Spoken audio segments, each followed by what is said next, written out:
Welcome to the Tevora Talks InfoSec podcast and daily news, brought to you by Tevora. Welcome, everybody, to another episode of Tevora Talks. I am your host, Cash, joined always by my co-host, Matt Mosley. What's up, Matt? How you doing? Good, man. Just another week, another day, another dollar. Another day, another dollar. Trying to survive. And trying to survive in the COVID world, COVID crisis. It just doesn't seem to go away, man. It's crazy. It does not go away. 2020. Oh my gosh. What is going on with this year? Yeah, it's like back-to-back random stuff, and hacks are still going on, but they're getting a little bit more creative, I guess. It's keeping it interesting. Yeah, job security for sure. For sure. But yeah, we got like a few things we're going to talk about today. You brought them up. These are your topics. Take into it. What do we got going on? Yeah. So the first up, we're going to be talking about some more about TikTok. Since our last recording, some more has come out about that, and then also the Twitter hack. A lot has come out about that, including an alleged ringleader, and arrests were made. And then we're going to go through a recent event that happened with Garmin, the guys that make the GPS devices for your car and all that good stuff. Right. They actually got hit by ransomware, so we'll talk a little bit about that. For those at home that have a QNAP network attached storage device, there's been a new rash of attacks against those. And then lastly, we're going to follow up with a new malware that's been targeting Docker servers. So should be a pretty interesting show, I think. Promising lineup right there. Yeah. Lots to talk about, lots of ground to cover. So. Let's do it. Yeah. So first up, the TikTok ban. Have you heard about all of this stuff going on with TikTok? Yeah, so I've heard like they're saying, because Chinese company owns it, it's not safe. They're tracking data, and there's like 200 million people in the US that are subscribed to TikTok, and all that information is going somewhere, etc. Something like that. Yeah, that's basically the gist of it. And we had clients ask us what was our take on TikTok, and obviously I don't speak for Tevora, but my personal opinion was like the risk is pretty low. I mean, as far as like a threat to the business. Now, threat to the users, I mean, if your data is being, siphoned up somewhere in China, I don't know what they could use that data for, but it could be bad, I guess. But now it's come out that, multiple countries have started to ban it, including our own. So I actually had a listener tell me how wrong I was on my lack of, I guess, severity for TikTok. So if you're listening, yes, it's bad. Don't install it. Get rid of it. Whatever you need to do to rid yourself of TikTok. So did they actually, is it gone through? Has it been banned? It hasn't yet, has it? No, I think they're just still in talks. I don't know what that legislation looks like, but I'm sure it's going to have to go through a few hurdles before it finally gets banned. I'm sure there's some litigation. TikTok kind of responded with with the POTUS and told him, we're not going anywhere. So even though POTUS said that he was deciding on whether or not he was going to ban it. So. Well, I think the last thing I read somewhere, it said something about like, Microsoft was trying to buy it. Now it's pretty much they're being forced more or less to sell it to Microsoft. Otherwise it's going to get banned. I'm not like super clear on what's happening there, but. Yeah, so that is something new that's happening, which is pretty interesting. I think, so the biggest concern for everyone is that, it is linked to a Chinese company with ties to the, or alleged ties to the Chinese Communist Party. So if it does if it does get bought by Microsoft, does that really alleviate the issue? Because I mean, I don't know. I'm sure there's going to have to be some code that gets rewritten and whatnot, so, but we'll see. And even if Microsoft wants to buy it, like, will that happen? There's a whole bunch of things, like just because they want to buy it doesn't mean that it's going to happen, I'm sure there's a board that needs to approve the sale and all that good stuff. So I think It's we're interesting. pretty far away from seeing any end results here. And it's interesting. I just like randomly looked up something, and it says now that the U.S. Treasury is looking for a cut of the deal if it does go through. Yeah, of course. Why not? Right. Yeah, why not? 2020 and hell, this is America. But it is Par for crazy. the course. Like, what does the app do? I'm just curious. Like, what could they really gain access to, especially because of like these companies that do reach out and say, "Is it safe in the workplace?" I mean, I know any app out there can, get geolocation and maybe track your, I don't know, general usage of other apps, but is the concern there that maybe there's a backdoor and people can tap into the user's phone and pull out data? Like if my Tevora email's on my personal cell phone and I also have TikTok on there, is that what the concern is? Maybe they can get a hold of my work emails? I don't know. I really honestly don't know the extent of how severe this threat is. Again, my own personal opinion, not very high. I don't think that, Karen down the road, recording her Starbucks being spit in on TikTok is really the concern of the Chinese Communist Party, but maybe it is. I don't know. I mean, if they're getting location data, yeah, that could be used, I guess, from a military standpoint, right? If soldiers here in the United States or even abroad are giving away their locations, I would imagine the military's already put in place regulations or restrictions on using this type of app anyways, even before this stuff came out, just because they're usually pretty on point with this type of information. Yeah. I mean, I had a buddy who was, deployed in Afghanistan, and his job was to look at routers, network routers, and like analyze the boards on them for any extra chips. And if he saw anything out of the ordinary, he'd send it back. Oh, that's crazy. So I mean, that's the level of stuff we do on our network gear for the military. I can't imagine. I can only imagine or assume what we do for apps that are being used by personal soldiers. I don't know, or personal devices by soldiers. But as far as like IP, intellectual property theft, I don't know that would be at risk. Username and passwords maybe on the local device. I don't. Yeah, it's just I think it's very far fetched, and honestly, I think it's a little bit of a conspiracy. But Microsoft buying it with Bill Gates formerly in charge of Microsoft, I'm sure just adds to the conspiracies for everyone Yeah, else. it seems definitely shaky. That's Now we just need to add a little 5G in there, and we'll see how much of a conspiracy theory we can really get. I don't know. But Long story short, TikTok, if you don't use it, just yeah, TikTok's hacking your Twitter, but at this point, who isn't hacking Twitter, right? speaking of Twitter, you want to go into the Twitter hack? Oh yeah, so some news about the Twitter hack, right? So now that it's been a few days, there's been some recent arrests in Florida with the alleged mastermind of the whole thing. Of course, Florida. So 17-year-old Graham Clark of Tampa, Florida, was charged in the July 15th Twitter hack. So if he comes out of this and doesn't serve a long prison sentence, he's probably got some job offers waiting for him. Definitely got some skills for sure of the nefarious type. So good luck there, Graham.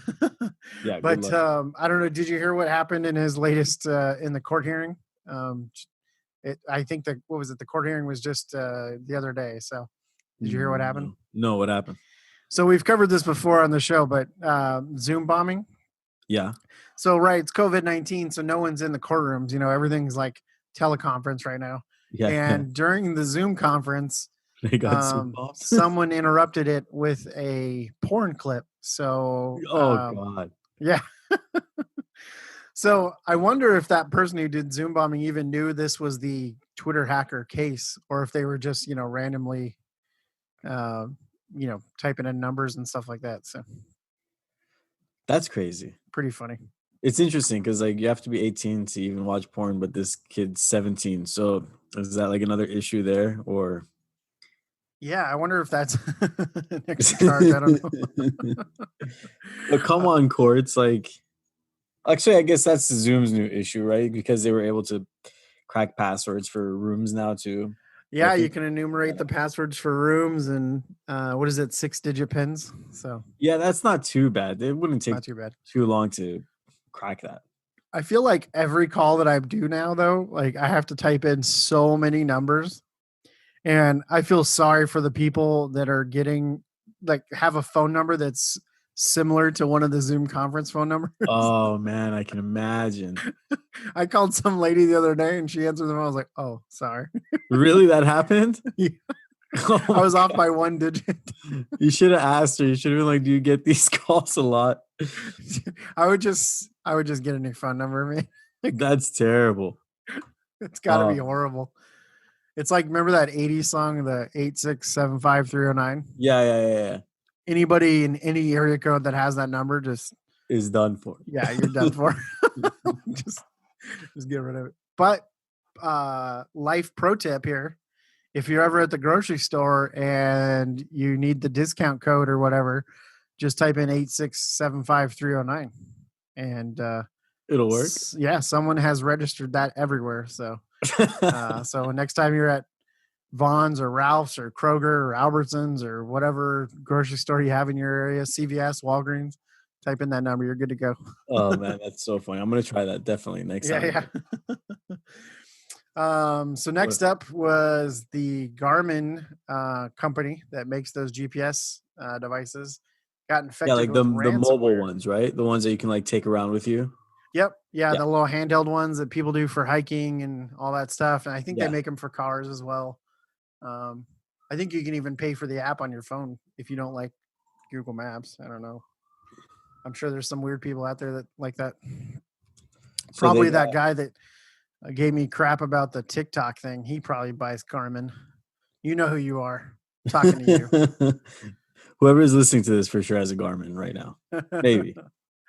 So, but yeah, they got hit by the Wasted Locker string of ransomware. Did you hear about this? No. I mean, I heard that they got hit by ransomware. I didn't really dig into it to see which one. What is that one? I I don't know that it's any different than anything else we've seen. I haven't dived in too much on the details of what makes Wasted different than the rest, but it did significantly impact them to the point where they couldn't even recover from backups. So No um, way. yeah, that's pretty interesting, right? And we'll talk about that in a minute. But uh, insiders have said that the ransom demand was around $10 million. Ooh. So That's a pretty price tag. that's pretty crazy. Yeah. And it was a 4-day outage. And so I don't know, like last year we were involved in a pretty big ransomware incident, and I never got the number, but FBI, and we had our negotiators in there to talk to them, and it was the largest number that the FBI had ever heard of. So But they didn't maybe end up paying that. over 10 million. No, they didn't pay. No, But no. But that's crazy. So these guys, they pretty much encrypted their backups too. So they were pretty pushed against a corner. is that what it said? I didn't even see Oh, that. I don't know. I So mean, just I'm not reading it. You just mentioned that they couldn't recover oh from the yeah, there's no backups. backups. I don't know that I don't know what happened with their backups, but if I, if I go based on what I've seen in other environments in Fortune 500s, I would say that there probably wasn't backups. So, or they weren't readily available. So Oh man. I Yeah, think we've people seen that. forget that, like for example, when ransomware hits, it's not just, well, on an enterprise level, it's not just one machine or two machines. It usually is a compromise that happens, a week or two in advance. And the attackers get to know the, network. And, you and I have seen it. Where do they start? Or not where they start, but where do they end up? What do you mean? As far as what? Like once they've made their entry into the company, Uh-huh. and their endpoint where they want to start the attack is usually, Oh, the DCs. yeah, the domain Yeah. controller, right? Yeah, yeah, yeah. And so Totally. from the domain controllers, then they push this malware out to everyone, and then And then it's then it done just though. infects everything across the board all at once, or at least tries to all at once. And one thing that most of these backup solutions do is that they're either part of the domain or they use domain credentials to access backups. Well, if your domain controller has been taken out and you don't have a backup of your domain controller, or you don't have some sort of rollover or failover or high availability on your domain controller, how do you access your backups? And so the first part is you have to restore your domain controller, then you can get access to your backups. And then you talk about like downloading those backups. Like we've been on a few where it's terabytes of data coming over the wire. It could take hours, days to download backups. I mean, like, what's like a good strategy? Just have maybe a offline system where somebody manually backs it up every day and transfers it physically. I don't know. I don't know what the best solution is, but just since we're candidly talking about it off the top of my head, I would say start with identifying mission critical servers, Yeah, right? And then come up with a strategy that fits those servers in the event that the domain controller goes down, or something like that, right? To where you don't need any kind of domain credentials to access your backups. How are you going to get access to those offsite backups? Right, because best practices, right, you have on-site backups, you have offsite backups. They're never stored in the same location, etc. And I think there's even a certain number of miles they need to be spread apart. I don't know. I don't remember what the number was, but if you work in DR, I'm sure or business continuity. Um, but yeah, start with that, right? Identify the mission critical servers so that in the event that the entire network gets taken down, you can get that stuff back up and running, and then slowly but surely get workstations up everything and running, together. right? Yeah. So I it's just bet this terrible. whole I was Ransomware is so decimating to enterprises. Anyway, Oh, it sorry, go ahead. really is. No, I was just talking to a client of ours earlier this week, and we were just talking, just shooting shit, whatnot. But these domain controllers. One thing nowadays is, yeah, even if you have the backups, great to get them. But because everybody's working from home now, these DCs are kind of spread out, right? I mean, even that client that we worked on, what last year, the big one. It's like, how do you mobilize a crew to get to these places in time, right? Right. Maybe you can't even connect to things remotely. Is there a backup there, or you have a second VPN going? So Yeah. Backup connections. I mean, our crew flew, around the world, but it took us time to get on a plane and, yeah, get there. get there to help their local team work on the situation. I mean, it's just, yeah, and that's why we do tabletops and readiness and preparation and all that stuff, is because you have to plan for this type of thing to happen nowadays. I hate to be that guy who's like, well, it's not a matter of if but when, but Of holy course, crap, it really is. I mean, we see it all the time. So, and I don't think anybody's figured out the one way to really handle ransomware. I think people have got their own strategies and they all get the same outcome, which is fine. But definitely, start with identifying mission critical servers, figure out how much downtime can you afford, right? And what are you going to do if everything goes down? So have some totally. backup connections, etc.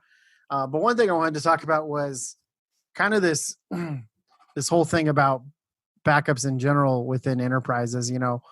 I think there's a lot of bureaucracy that goes into play, change management, et cetera. And all those things are good to a certain extent. But when, techs and stuff are asking for approval for software and licenses and all this stuff and hardware, and it gets scrutinized because it might affect someone's bonus, I think people need to start really, and I think I'm preaching to the choir of anybody that's listening to this, but but really, does your bonus really matter in the end if your company can't operate and then has to do layoffs? I mean, Oh yeah, for sure. including yourself, right? Like, for example, long time ago, I was living kind of, well, I'll just say I was living in LA County, Los Angeles County, and a local school district was hit by ransomware. And they ended up paying the ransom. And I think it was like, I don't know, $130,000 or something like that, which That's is, terrible, man. yeah, which isn't a whole lot if you're a Fortune 500. But when you're a Yeah, local your school school district that district. struggles to get pay, and that is like the salary of two people, right? Yeah, that's terrible. Right. And to not have backups or anything like that is unacceptable. I knew the guy who was the head of their IT, and as much as I liked him, like he should have been fired.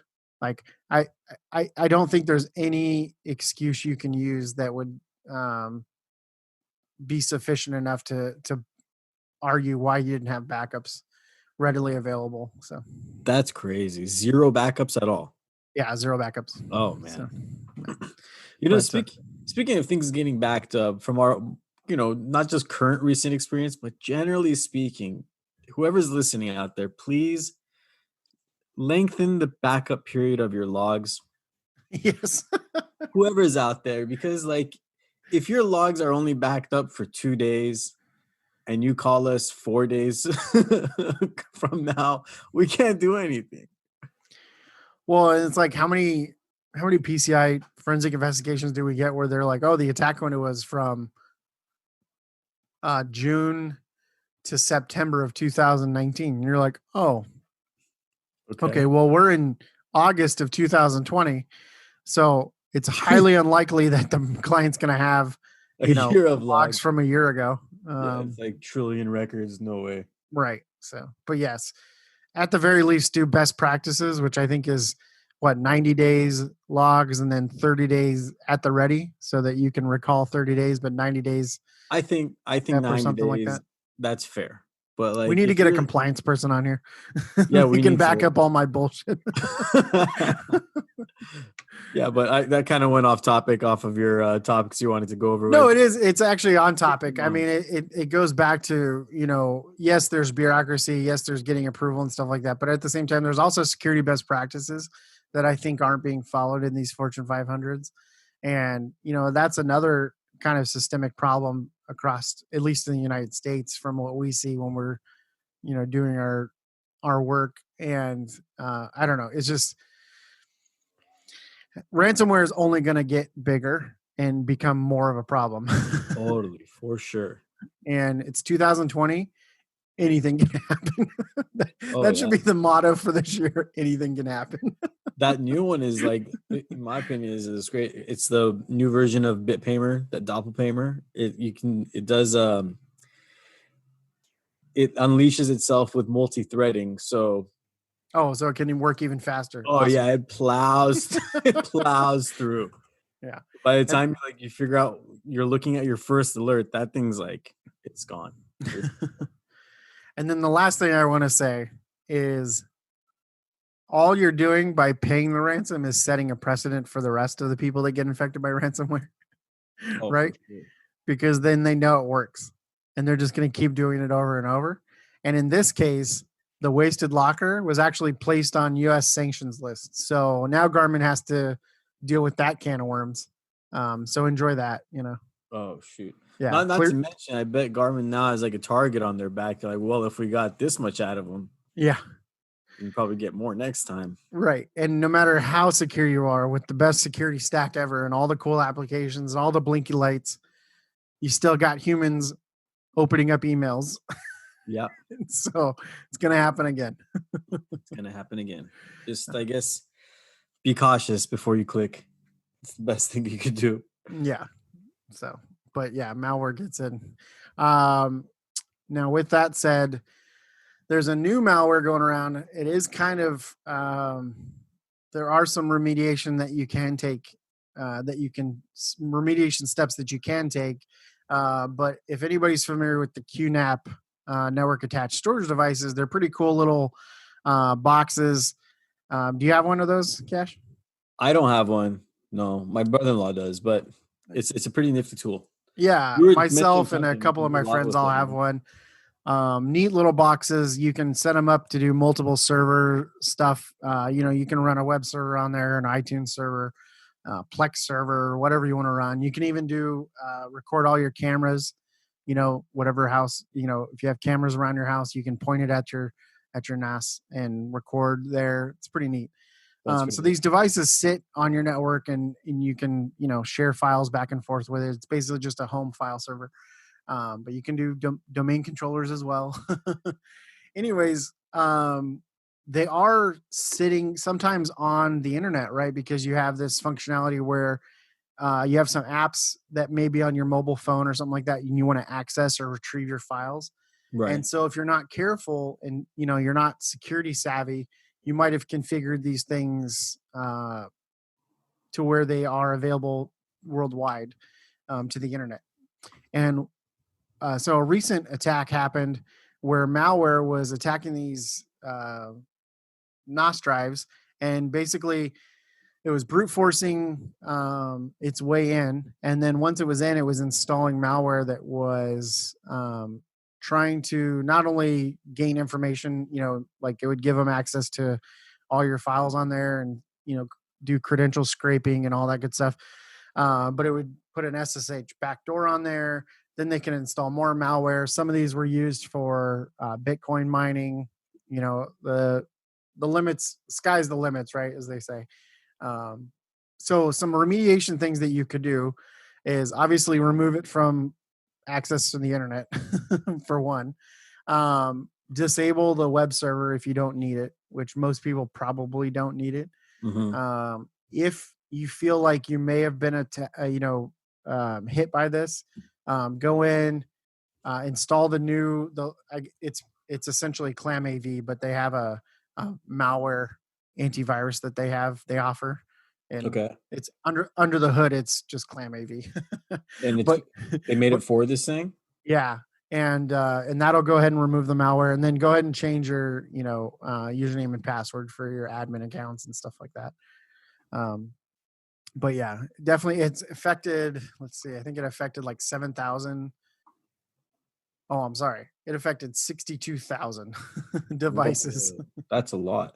It is a lot. So, because I'm sure it doesn't seem like that big a number, but it's not like every single person in the world has one of these. So I'm pretty sure that's a big chunk of their, I don't know if it's a big chunk of their user base, but I'm pretty sure that's a lot of devices. Yeah.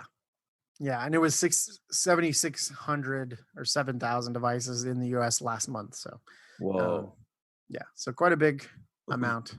So what is it like when you set this thing up, you take it out of the box, it has like, I'm sure some default configuration settings, but it's obviously not a system for, the average Joe. Like I wouldn't have my, parents to go buy one of these and try to set it up by themselves, for example. Yeah.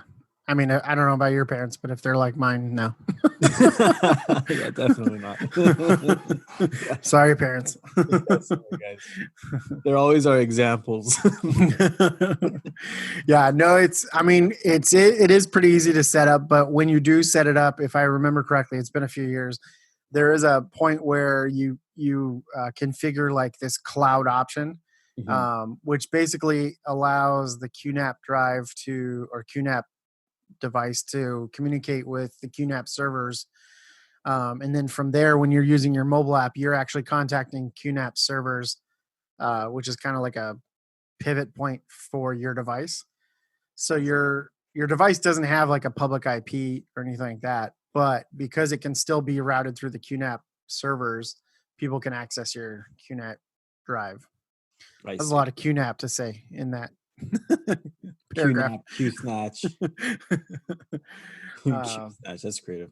But yeah, I don't think that.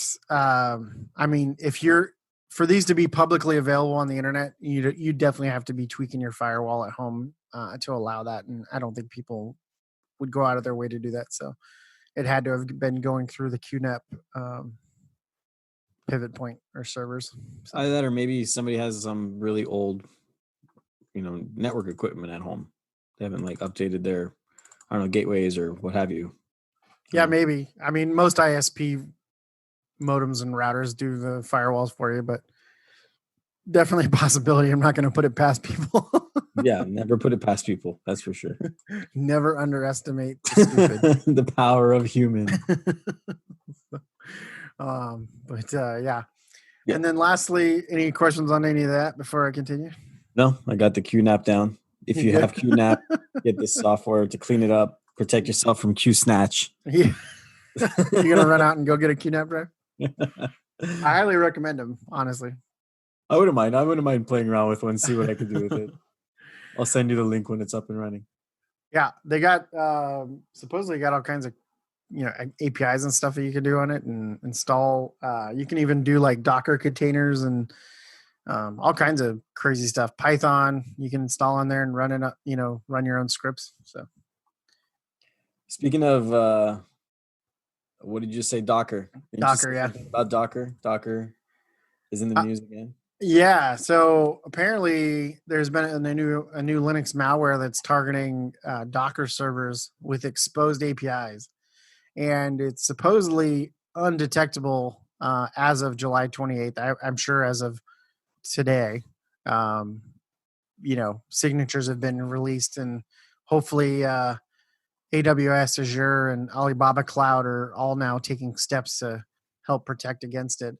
But for a while there, it definitely was affecting quite a bit. And again, same kind of MO. It was basically going in and doing bit mining for Bitcoins.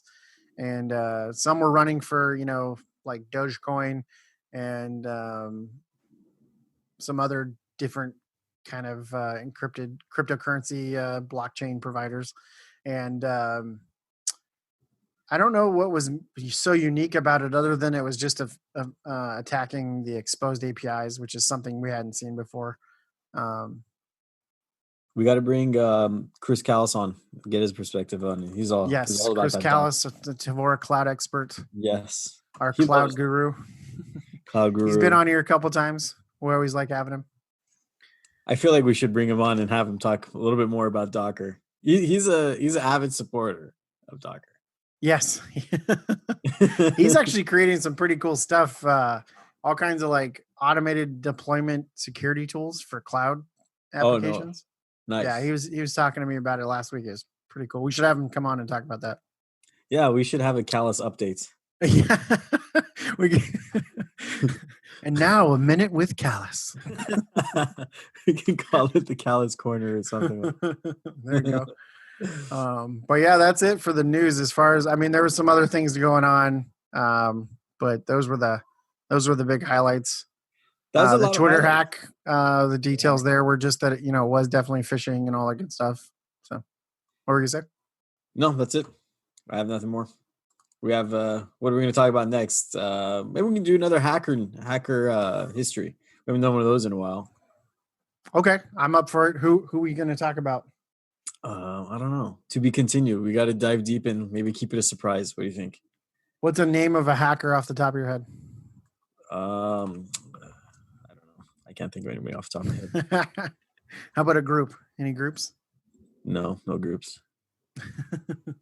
All right. You got one? Do you have one?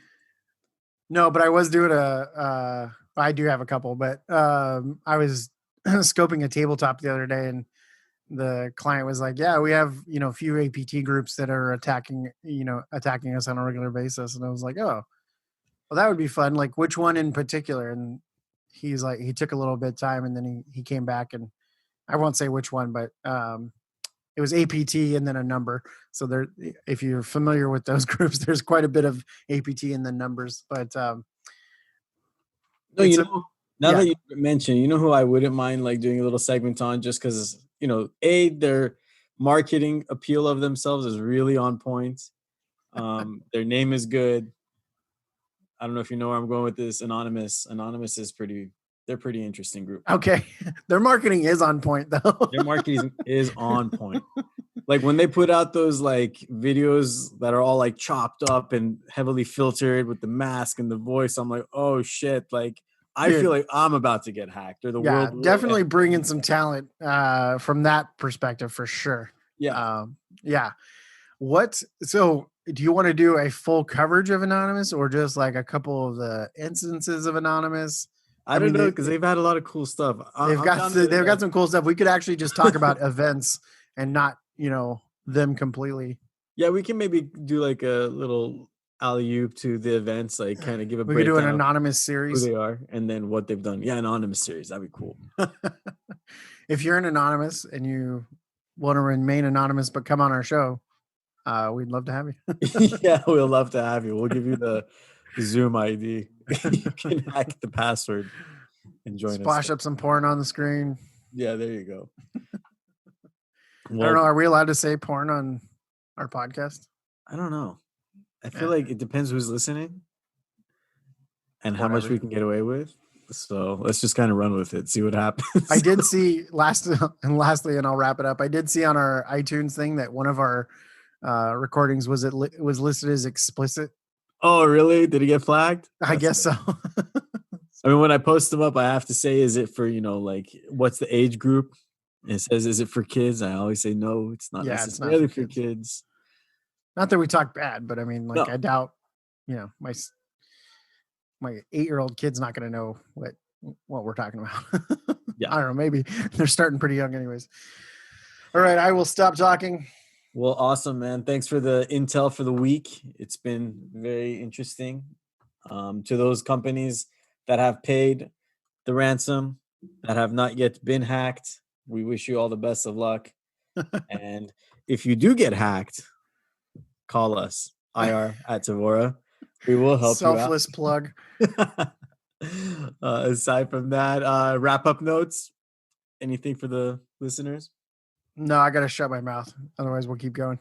Yeah, we will keep going. Me and Matt, we can talk all day nonstop. But if you've enjoyed it so far, subscribe, hit that subscribe button, go on our YouTube, subscribe to our channel. Any questions, send it our way, podcast@TevoraTalks.com. With that said, thanks so much for listening in. Matt, it's been real as always. We'll catch you on the flip side.